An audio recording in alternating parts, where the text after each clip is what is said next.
Well, it looks like the vampire finally became a bat. Man. And it's been a minute, but I'm here to finally make a brand new movie review, my first of the year. This time being The Batman. Wonder we're getting The Spider-Man next. Anyway, The Batman is the newest DC film not set in the DCU, instead its own separate continuity like Joker. And apparently more on the way. It's been directed by Matt Reeves from Planet of the Apes fame and many others, and serves as a reboot of The Dark Knight, rather than just being a continuation or a prequel of the Ben Affleck version. And in this version, we have the youngest live-action Batman yet, with Robert Pattinson, not that old, but it looks pretty young. And yeah, in this version, it's not necessarily an origin story, but he's in his second year and isn't as much as a pro as we've seen in previous incarnations. As in this one, he's trying to solve his biggest mystery yet, that by the Riddler, played by Paul Dano, while also forming a new ally in Selina Kyle / Catwoman, played by Zoe Kravitz, while also working alongside his allies like Alfred, played by Andy Serkis, and Commissioner Gordon, played by Jeffrey Wright. And yeah, with this being a completely standalone, fresh reboot, it's not really focused or trying to connect to previous incarnations or trying to set up a new franchise or dealing with spin-offs. It's its own thing, which should be a breath of fresh air for many others, but it's still somehow almost 3 hours long. When I first heard about it, I thought they were joking, but it turns out to be real. Anyway, I'm here to actually review the movie. First, with non-spoiler segments, and then to a segment, I'll get into spoilers. Anyway, for the cast first. What a cast. And it looks like the whole world owes Robert Pattinson an apology, because now he has officially redeemed himself. Now with the public, would have him playing a fantastic new version of Batman. And what's surprising, in this one there's more Batman than there is Bruce Wayne, which is different, but welcome to make it stand out. And same goes for the rest of the cast. Like I didn't mention this. This movie is fantastic. I know I'm gonna ramble because I don't have a script, but I guess how things are gonna go. This movie is so good that if it were to it would be the honorable mentions of my favorite comic book movies of all time list. Which I know people probably like it more than that, but it is the way for me because at least it lived up to my expectations.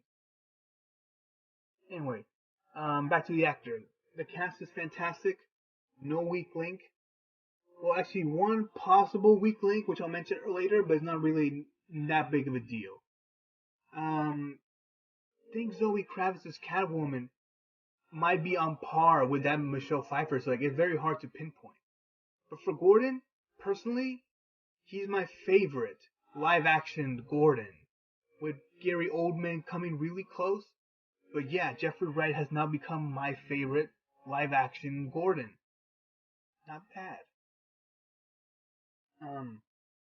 Paul Dano is fantastic as the Riddler. With his he has a great backstory. While it isn't fresh, it still works here. He's well acted, well written. Just great in everything. And I might go down as one of the best modern comic book movie villains for the past few years, which is great because we've been getting somewhat of resurgence of great villains, not just Marvel but DC and anything in between, in the small screen and big screen. So it's good that we keep having this track record going. So that's all I can say on the cast, which I can't. Also, John Turturro did more as Falcone than I thought he would be. And also Colin Farrell was also fantastic as the Penguin, for sure the corniest, quote-unquote, character of the movie, but it still didn't distract the movie, because at least it gave the movie a bit of fun. with his portrayal of the Penguin, which is weird. They never mention his full name in its entirely. Oswald Cobblepot. They call him Penguin more than they call him Oz. Yeah, good job for them. They did the job well, and also went beyond. Wow, Robert Pattinson's Batman. Who would have thought? If you told someone this 10 years ago, they would freak out. I guess now people are more accustomed to him like rising from the ashes. So, so you'd say. But then moving on, the visuals. My God, the visuals. That has to be for sure the most beautiful looking Batman movie I've ever seen, and one of the most visually gorgeous comic book movies I've seen in the last few years.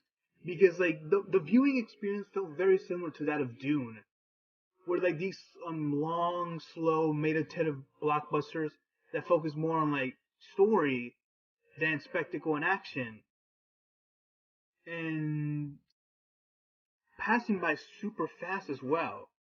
Because wow, this is beautiful. Same cinematographer as Dune anyway as well. Oh, that's beautiful. Like just like Dune, it looks like a concept art book come to life. Also like a very detailed comic come to life because yeah, this is one of those movies that definitely takes advantage of its environment with the colors and the scenery and the shot placements and just this is one of the most atmospheric superhero movies I've ever seen. Because yeah, they really took advantage of their own making their own version of Gotham City. And then to the ranking, like I said, I haven't seen all the Batman movies. Not even the only of the OGs that I've seen was unfortunately Batman and Robin. But for the moment, this is now my second favorite Batman movie of all time, next to The Dark Knight. There's no need to compare them because like they have very different accomplishments. Also, that was a sequel. This is the first in its hopefully a new series. But I guess there's not really much point to like compare them because yeah, they're very different. At least we should be glad that they both exist and are as great as they are. Um, yeah, like, there's no need to compare. Like also, this proves that there's more than one way to pull off dark and gritty. With that being an epic crime thriller, while this being more of like a slower detective noir. But yeah, like it just dark and gritty does not mean everything has to be the same. There's more than one way to do dark and gritty, and this proves it. And next, the music. Wow, Michael Giacchino, look at you. I've been a fan of his film works, but I guess for some exceptions like Rogue One and Doctor Strange, he hasn't been doing as well with his music as before. But he has kind of a resurgence with like musical scores from those of Jojo Rabbit and Spider-Man No Way Home. But this is a true return to form because man, I like talking about like again like atmospheric, just about everything: music, sound, visuals, performances, direction. Wow. The theme song is not like stuck in my head. And speaking again stuck in my head, get ready to have Ave Maria stuck in your head for a while now. Yeah, like it's it's grimy, it's slow, it's atmospheric. Just so many words to describe it, but I guess like, I don't want to drag on for too long. It's just a really good score, and I'll probably listen to it repeat many times because like there's so much to think about.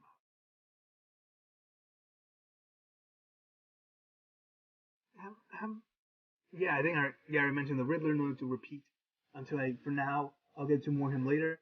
But has anyone noticed how like at times Robert Pattinson sounds like a typical, not typical. At times he sounds like an emo anime protagonist because at times when I hear his voice, whereas Bruce or as Batman, it feels like it came straight out of a Funimation dub. Crazy, but it is how it is. It's just this is American voice. I guess that's all I can mention for non-spoiler. So I'll give a few seconds before I start getting into spoilers.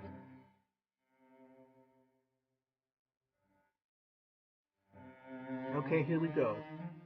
For an almost 3 hour movie, this movie gets started right away. Like there's barely any like um there's barely even an opening like to before we get to the main plot because like at first talking about an opening it just starts with um Edward straight up murdering the mayor in the first scene and then we get the mysteries that catapults the entire narrative like right away. Like we know like exposition, no introduction to how he became Batman or how Gotham is the way it is. It's just we just assume that we already know like what Spider-Man Homecoming has done, and just like give us something new by not having to retread on old ground, and that's very appreciative. And like I was saying earlier about weaklings, I guess I wouldn't call it a weakling, but there's surprisingly very little of Alfred here, especially with how important he is in Bruce's character. It seems like in this movie, Gordon has kind of overtaken Alfred as his moral compass. And while he just had that one great scene in the hospital, and it made really seem like they were gonna kill him off, which is gonna be a surprise. I just wish there was more Alfred because I was kind of digging Andy Serkis's version of it. That's different, but also the same as others. But they didn't have as much as with him. Especially like there was more scenes outside to Gotham City than there is like in the Batcave or the Wayne household that we just barely see any of that. But it just is what it is. I have other complaints, but I'll get to it later.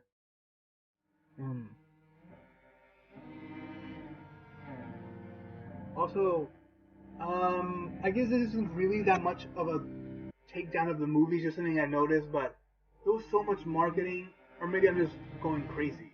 Was said they were going to really focus on Bruce Wayne's mental health, especially making a point about how he's just as crazy as the people he's beating up because he's a rich guy in a bad superhero costume. So of course that makes him kind of crazy when you think about it. I guess they didn't think about that much. It's more like the craziness of others rather than Bruce himself. Hmm. A lot of focus on the Waynes. Oh yeah. Oh yeah. Selena Kyle is bisexual in this version because at times he would have like this friend slash roommate, which he would call baby a lot, and later when she's like, "Oh, she's my friend. I have to find my friend." And it's like, "Sure, she's your friend. I'm sure it's more than just a friend." But anyway, I guess it's again something different that works out. I guess now I don't think they're really. It's there's surprises, but I don't want to go to every single one considering the length because personally, the movie does go by pretty fast. But part of me does wish that the movie was like at least 20 minutes shorter because I feel like there's luckily it barely drags, which is great because almost every scene feels important. But I guess just some go on a bit long. I think there's some dialogue scenes which I feel could have been short because I feel like they were purposely dragging it out for the mystery. Where I felt like if they made it a bit shorter, it would have had the same impact. But it is what it is.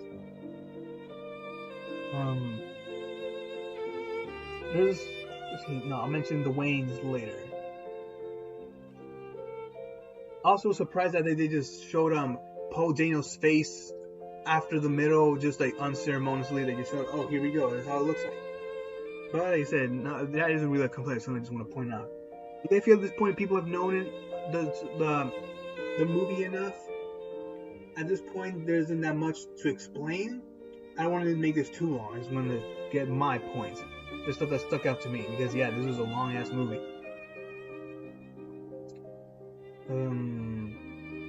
Also surprised, like, just like with Dune, there's like only 2 or 3 jokes in the whole movie.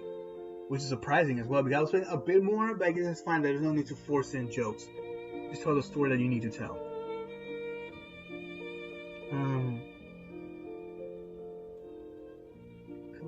Complaints. I do have some complaints, just minor, because like, it's not really problems, but just like personal preferences, which prevents it from being like top tier for me. But it's still good accomplishment.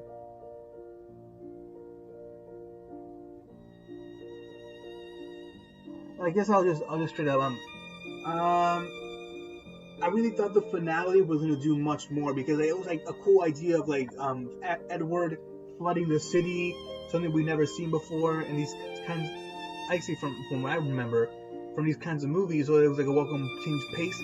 But aside from that fight with Batman against the sniper rifles, and him rescuing the child, and the police force, but then they just jumped to the end. Like, I really thought we were gonna have this whole epic sequence of like everyone working together to save the citizens, because it would have like given us like an awesome climax to finish off the movie in. And it was long, but there was just something that was worth making longer, because like I was really excited to see this, because there was a part in the climax where I just forget that the city's getting flooded because it's very focused on the sniper rifles. But no, like they just get the people and they just jump towards the end, and now like everyone has to deal with like the flooding and dealing with a new Gotham temporarily. I was like, dang, I would have missed opportunity. They could have had something there, but they just skipped towards the end. But oh well. Also, I know, like I said, possibly they'll explore it later, but I feel like the movie was a bit too open, and like it was too